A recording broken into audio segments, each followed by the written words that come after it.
പച്ചരി കൊണ്ട് ഉണ്ടാക്കുന്ന ഒരു സ്നാക്ക് റെസിപ്പിയാണ് ഇന്നത്തെ വീഡിയോ. ഇതിൻ്റെ കൂടെ ഈ ഒരു ചമ്മന്തിയും കൂടി ഉണ്ടെങ്കിൽ അടിപൊളി ടേസ്റ്റാണ്. പുറമേ ക്രിസ്പിയാണ്, ഉള്ളിൽ നല്ല സോഫ്റ്റുമാണ്. നല്ല ടേസ്റ്റാണ് കഴിക്കാനായിട്ട്. ഇത് ഉണ്ടാക്കിയെടുക്കാനായിട്ട് ഒരു കപ്പ് പച്ചരി ഒരു പാത്രത്തിലേക്ക് ഇട്ട് കൊടുത്തതിന് ശേഷം നന്നായിട്ട് കഴുകിയെടുക്കാം.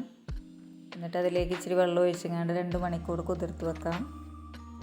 പച്ചരിയൊക്കെ കുതിർന്ന് കിട്ടിയിട്ടുണ്ട്. അതിലെ കംപ്ലീറ്റ് വെള്ളം പോകാൻ വേണ്ടിയിട്ട് ഒരു അരിപ്പയിലേക്ക് ഇട്ട് കൊടുത്തതാണ്.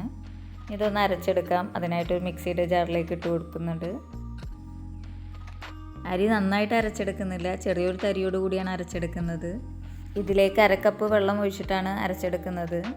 അരിയിലുള്ള വെള്ളം കംപ്ലീറ്റ് പോയിട്ടില്ലെങ്കിൽ അതിൽ ചിലപ്പോൾ വ്യത്യാസം വരും. ഞാൻ അരിപ്പയിലിട്ട് നന്നായിട്ട് വെള്ളം കളഞ്ഞതിന് ശേഷമാണ് മിക്സിയുടെ ജാറിലേക്ക് ഇട്ട് കൊടുത്തിട്ടുണ്ടായിരുന്നത്. അരച്ചെടുത്തത് ഒരു ബൗളിലേക്ക് ഒഴിച്ചു കൊടുക്കാം. 2 ഉരുളക്കിഴങ്ങ് ഉപ്പൊന്നും ഇടാതെ വേവിച്ചെടുത്തതാണ്.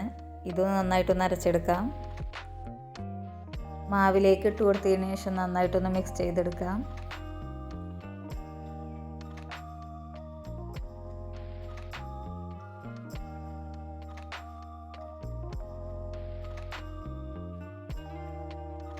നന്നായി മിക്സ് ചെയ്തെടുത്തിട്ടുണ്ട്. ബാക്കിയുള്ളത് ചേർത്ത് കൊടുക്കാം. ഒരു പച്ചമുളക് അരിഞ്ഞത്, 2 ടീസ്പൂൺ മല്ലിയില അരിഞ്ഞത്, 1 ടീസ്പൂൺ ഇഞ്ചി അരിഞ്ഞത്, മീഡിയം വലുപ്പത്തിലുള്ള ഒരു സവാള അരിഞ്ഞത്, 1/2 ടീസ്പൂൺ ഉപ്പ്, ഇതെല്ലാം ചേർത്ത് കൊടുത്തതിന് ശേഷം നന്നായിട്ടൊന്ന് മിക്സ് ചെയ്തെടുക്കാം. ചേർത്ത് കൊടുത്തതിൻ്റെ അളവ് പറഞ്ഞു എന്നേ ഉള്ളൂ. ഇതൊക്കെ നമ്മുടെ ഇഷ്ടാനുസരണം മാറ്റി കൊടുക്കാവുന്നതാണ്.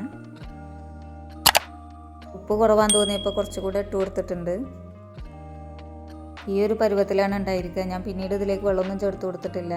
ഇനി ഇതിവിടെ മാറ്റി വെക്കാം. ഇതിലേക്ക് കോംബോ ആയിട്ടുള്ള ചമ്മന്തി ഉണ്ടാക്കിയെടുക്കാം. അതിനായിട്ട് ഒരു പാൻ വെച്ച് എണ്ണ ഒഴിച്ച് കൊടുത്തിട്ടുണ്ട്. അതിലേക്ക് ഒരു സവാള, എരിവിനാവശ്യമായിട്ടുള്ള പച്ചമുളക് ഞാൻ 1 എടുത്തിട്ടുള്ളത്, 2 വെളുത്തുള്ളി, 1/2 ടീസ്പൂൺ ഉപ്പ്, 1 തക്കാളി, ഇച്ചിരി മല്ലിയിലയും കറിവേപ്പിലയും, 1 നുള്ള് കായത്തിൻ്റെ പൊടിയും കൂടി ഇട്ട് കൊടുത്തതിന് ശേഷം നന്നായിട്ടൊന്ന് വഴറ്റിയെടുക്കാം. എരിവുണ്ടെങ്കിലാണ് ഈ ചമ്മന്തിക്ക് കൂടുതൽ ടേസ്റ്റ്. കുട്ടികൾ കഴിക്കാനുള്ളത് കൊണ്ടാണ് 1 മാത്രം ഇട്ടിട്ടുള്ളത്. നന്നായി വഴറ്റിയെടുത്തിട്ടുണ്ട്. ഇതിൻ്റെ ചൂട് പോയതിന് ശേഷം ഇച്ചിരി വെള്ളം ഒഴിച്ച് കൊടുത്തിട്ട് ഇതൊന്ന് അരച്ചെടുക്കാം.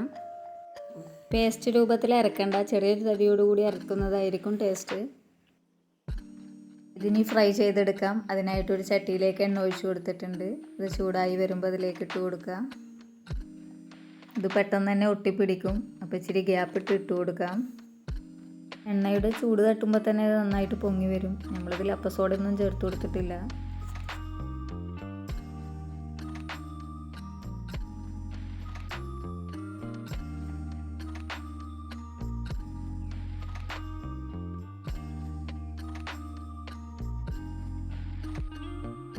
ഒരു സൈഡായി വരുമ്പോൾ ഇത് തിരിച്ചിട്ട് കൊടുക്കാം.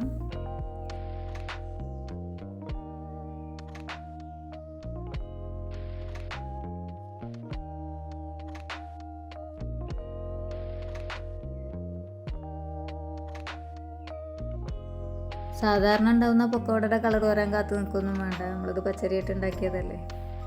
ഉള്ളു വേവായിട്ടുണ്ട്. അപ്പം ഇനി ഇത് ചട്ടിയിൽ നിന്ന് മാറ്റി കൊടുക്കാം. ഈ ഒരു കളറാണ് ഉണ്ടാവുക.